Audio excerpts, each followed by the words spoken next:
Welcome back. So today I'm going to be doing this look in the continuation of my using all of my makeup project. Not sure how long this is going to last. It's just basically until I use all of my makeup, and my rules are I am not going to buy a single piece of new makeup in 2023 until I use every single piece of makeup that I own.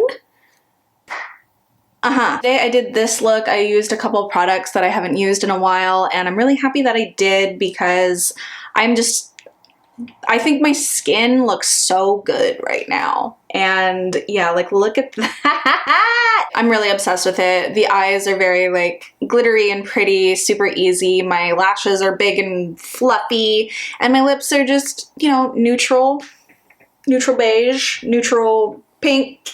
What is this color? It just feels good. My skin feels good. My makeup looks good. Okay.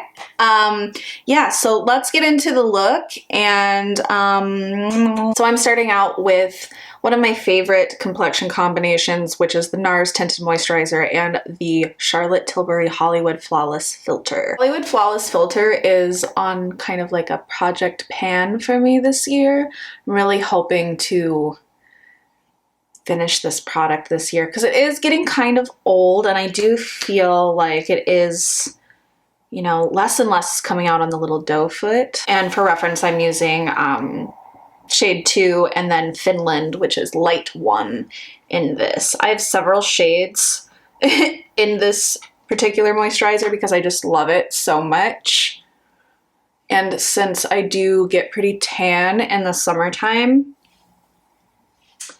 my skin tone fluctuates pretty easily, so I just always want to be able to use it. I'm taking a damp sponge and just blending those together, and it just creates such a like lightweight, seamless, glowy complexion and base for the rest of your makeup, and it lasts so well.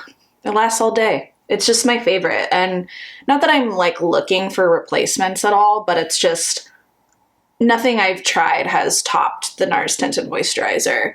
And it's not really a product that I hear people talk about a lot, actually. It was kind of like a discovery I had on my own years ago, and I've just been waiting for it to become popular, and I don't know, like, it's never really taken off. Like, it's never become like a cult favorite, but that's okay with me, more for me. Concealer, I'm taking the Nudestix concealer pencil in the shade Light 3. And this is surprisingly creamy. I don't hear people really talk about this either. I bought this kind of on a whim just to like try it. My skin's actually doing pretty good right now, so I don't need a lot. And this is, you know, it comes with a little like sharpener. It's a wood pencil. I feel like Bobbi Brown with Jones Road recently came out with a pretty similar product. But this blends out with your fingers, a brush. It blends out seamlessly with a sponge. I think it's a really lovely concealer, and you can really pinpoint like areas of your face that you want to conceal. But yeah, it's surprisingly creamy for something that's in like a pencil, you know? So that's complexion done. I think it's really lovely. Yeah, like that just dink. Oh. For bronzer, I'm taking the Saie Sun Melt. I have this in the shade Medium. This was one of my 2022 favorites. I bought this right when it launched. It was one of those rare products that I bought like right as it was launching because I was super excited about it for some reason. And it's a beautiful product, and I find that I love it with a sponge because it really shears it out. Not that this product is streaky with a brush at all, but I just feel like it's just so like soft with a sponge.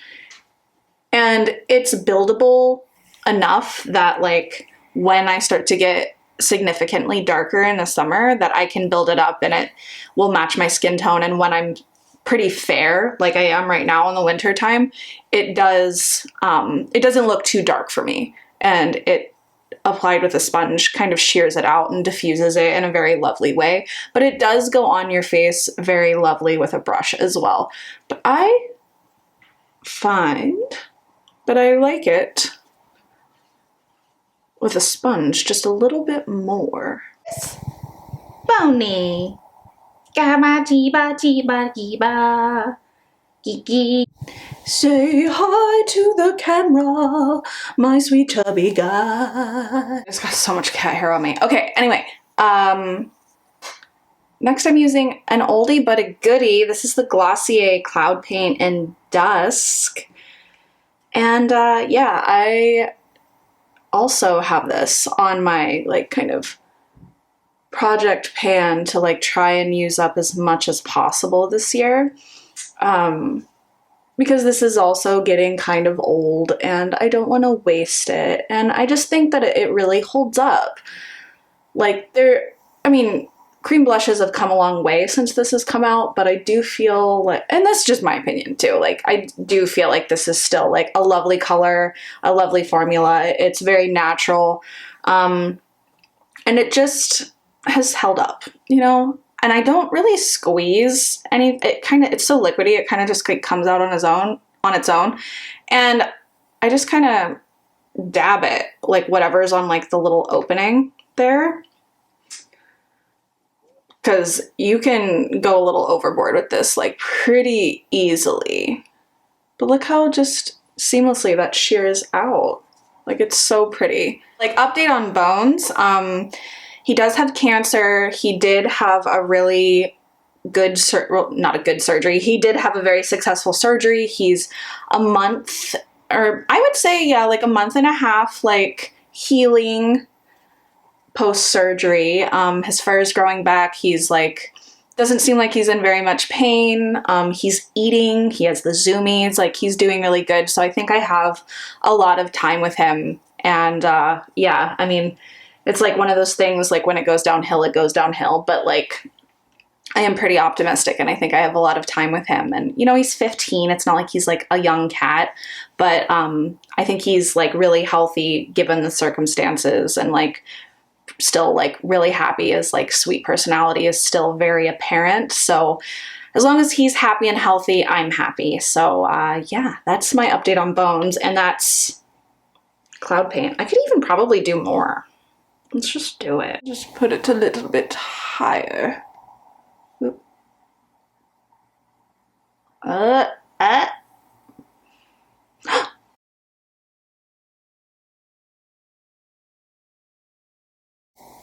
Yeah, that's the ticket there.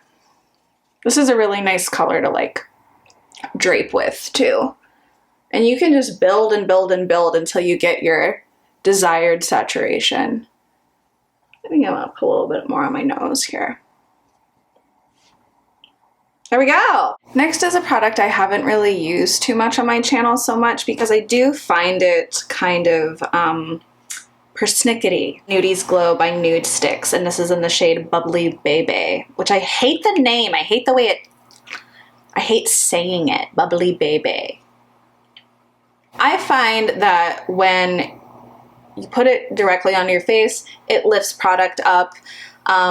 Using a sponge doesn't really give you the desired effect because it is so emollient, so I feel like it just sucks into the sponge. The way I like to apply it is I take like any type of like brush and really saturate it onto the brush, like really get her on there.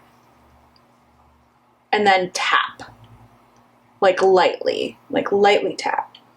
And as you can see, it's very glass. Like the effect is very lovely. It's a very lovely product, but it doesn't mesh well with certain types of products. And when I did a Shop My Stash months ago, I used this with another very dewy product, and it seemed like it competed a lot with it. Like they kept canceling each other out and like pulling each other off of my face, basically. So I do find that this works best with like a cream blush that is either like a little bit more on the matte side, like any of the Nudestix Nudie Mattes, the Victoria Beckham Beauty blush, this Glossier one that isn't necessarily matte, but it sinks more into the skin. I haven't used it with the rose ink, so I can't really attest to that, but the rose ink is pretty malleable itself, and it does adapt pretty well to other formulas, so I feel like it would look really nice with the rose ink. Not streaky or anything, it's just very glass-like, very nice. Yeah, but I don't reach for it all that much, and when I use it I'm like, oh, that's really pretty, but only when it's with the right type of products, if you get what I mean. Okay, now for eyes.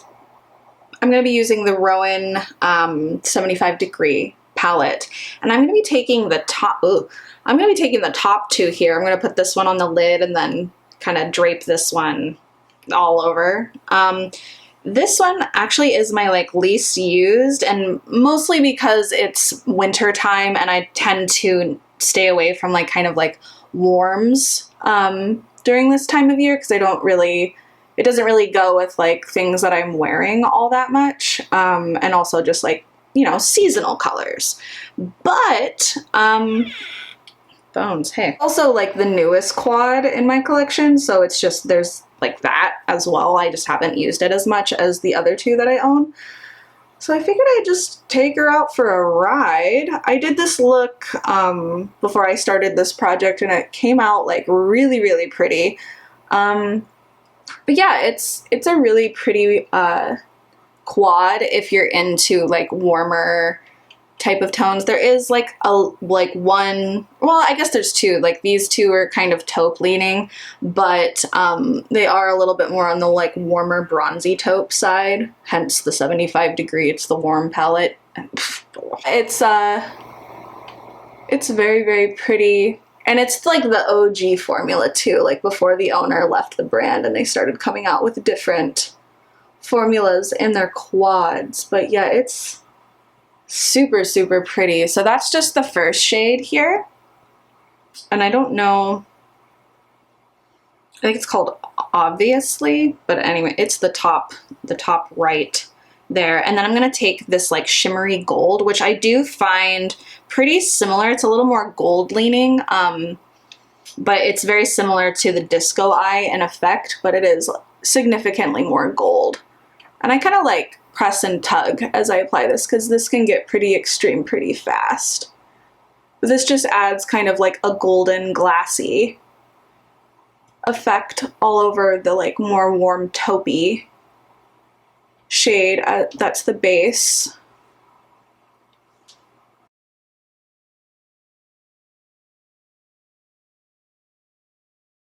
It's like, woo!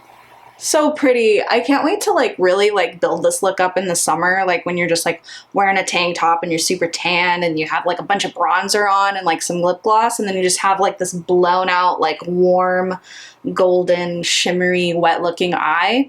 It's gonna be super pretty.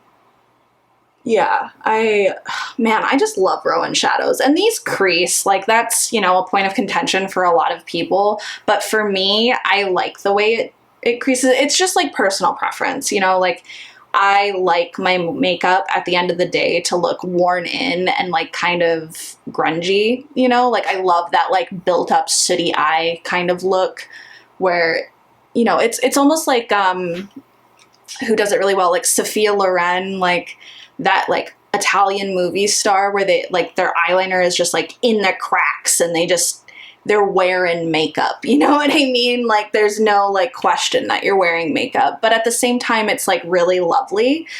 I don't know if I explained that in a good way, but that's what I like. I'm gonna finish off the eyes with the Hourglass mascara, and well, I guess I should preface that it's the Caution mascara, not the tubing mascara, because since I was like, you know, a fool and bought the wrong one, and then I was on my channel like, I don't understand how this is a tubing mascara. Well, okay, that's because it's not. But anyways, I think for a non-tubing mascara that advertises like volume and just like big voluminous lashes is like, you know, it's correct. It's a really good mascara, and it does wash off fairly easily. Like it doesn't like get caked down at my roots because my eyelashes are so like long and thick. It doesn't give me a hard time about like just, you know, exiting my eyelashes. You know, it cooperates. Ah, yes. I'm super happy with the eyes. Yeah, that looks really like sultry, but like not too done up. And the skin, I'm just like, ooh. Okay, now moving on to lips. I'm taking the MAC lip pencil in Stripdown. This is kind of like a cult favorite, or at least it used to be. It's a very like warm nude. And like the MAC lip liners, like I'm not gonna rant and rave about them. You know, like they're pretty simple, they're pretty long lasting. I still think that I prefer the NYX lip liners more to this. Like I think that these are pretty expensive for like what they are when NYX is making something that's significantly cheaper. And that if you're going to use any sort of like expensive lip liner, at least that I've tried, that the Charlotte Tilbury are exquisite lip liners. I really do want to try the Makeup Forever lip liners eventually, because I do like the colors that they have, and people are just like ranting and raving about them right now. They're like super popular, but I mean, I don't need them, you know, like this is good. I think that these are good lip liners. I don't think that they're not worth the money, but I think for like what they are, you know, they're just like a lip liner. Since I've tried so many other lip liners since this, like I'm just kind of like, it's just a lip liner. It's nothing to write home about. And to finish off the lips, I'm going to be taking the Nars Soft Matte Tinted Lip Balm in the shade Intimate. This is one of my favorite lipsticks. I love this so much, and I don't really use it on my channel all that much, and I don't really know why. I can't really say that it's a lip balm because it's matte. You know what I mean? But I don't know what other way to describe it. It's not drying, and it kind of reminds me of the NYX like plushy, like soft matte like lip paint things. I can't think of what they're actually called, but in like a stick form. But yeah, it's very thin. It's like this lovely like vanilla cupcake smell. And yeah, I really love this product. It's neutral enough that I can wear it with like cool toned looks and like warm tone looks like today. And it just looks like soft, and the way it dries down isn't like crepey or cracky or drying. Maybe that's why they call it a lip balm. I don't know, but yeah, I love this so much. Okay, thank you so much for joining me today. That kind of wraps up. It was a pretty quick look, pretty easy look. I haven't used some of these products for a while, so it was a joy to use them again and rediscover my love for the products that I'm using in my collection. I'm really happy with this like soft, glowy, bronzy, daytime work appropriate, but also like going out appropriate. Thank you so much for joining me here on my channel. And we're just trucking on through with using all of my makeup project. And it's, you know, I think I'm on my like 4th or 5th day now, like using different products, and it's really fun. It's a really fun version of Shop My Stash. And I think I'm gonna be doing my updates now on my shorts. Yeah, I think, because they operate pretty similar to Reels, and I feel like I can just like talk for a minute into the short and have all of the project in one platform versus like, if you want to see more looks, go over to my Instagram or my TikTok, where I never post. Like I never use those things. Like the algorithm's like too messy and like just not reliable with like getting an audience. And I feel like I have more of an audience here at this point, honestly. So I'm just gonna be like doing like quick little like opinion type like updates in my shorts. So that's where you're gonna see the rest of the looks. And yeah, like, comment, subscribe, and I'll see you in the next one. Bye!